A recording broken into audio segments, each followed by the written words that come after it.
Dans mon domaine de spécialité en communication, l'UQAM, elle est centrale, hein, donc c'est vrai que dès qu'on parlait de formation francophone en communication, elle est toujours citée dans les premières, les plus intéressantes, les plus complètes. L'UQAM aussi a une école de langue qui offre des cours innovateurs, tant au niveau du contenu que des méthodes d'enseignement.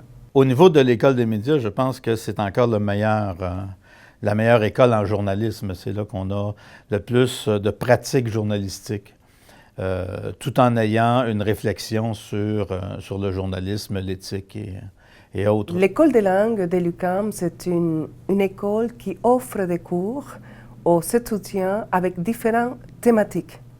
Et ça, c'est très intéressant.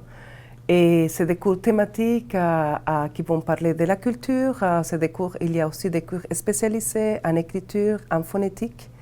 Il y a des cours où les étudiants vont aussi se préparer pour faire un séjour à l'étranger. Le programme en communication, c'est un programme qui est très pointu, fait en collaboration avec la profession, donc qui est toujours garanti d'être à la pointe de toutes les questions que se posent les métiers de la communication. Le programme a été remodelé pour tenir compte des médias numériques qui prennent de plus en plus de place dans le monde des médias et dans le monde du travail pour les journalistes. Je suis arrivé dans le temps du multimédia interactif et puis on m'a demandé de développer le secteur. Et puis, avec l'appui à la fois de l'administration, avec les collègues, on a été capable de jouer un rôle majeur dans ce domaine-là, où maintenant, Radio-Canada, à toutes sortes d'endroits, Moment Factory, ce sont nos anciens étudiants qui œuvrent là-bas. J'ai été une dizaine d'années au Journal de Montréal et souvent la direction du Journal de Montréal me demandait c'est qui les meilleurs candidats potentiels pour venir travailler au journal, pour faire le stage d'été, pour venir travailler au journal à l'automne. Donc, le bac en journalisme était reconnu et est encore reconnu par de nombreux médias. J'ai étudié au baccalauréat en communication politique et société, où on avait des cours du département de sociologie, de communication, de sciences politiques. J'ai adoré le programme que j'ai fait. Depuis que je suis rentré à la maîtrise, j'adore également ça aussi. Les étudiants qui viennent à l'UQAM reçoivent un encadrement pédagogique personnalisé.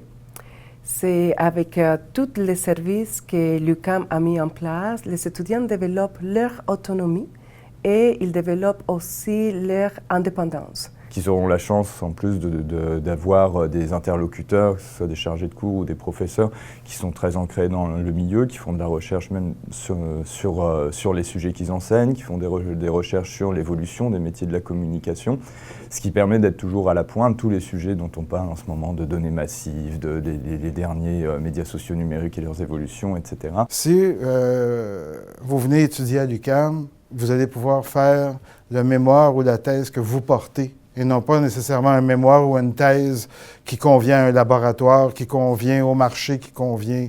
on peut vraiment faire ces trucs-là, et de façon tout à fait rigoureuse, mais en respectant la liberté et surtout le désir.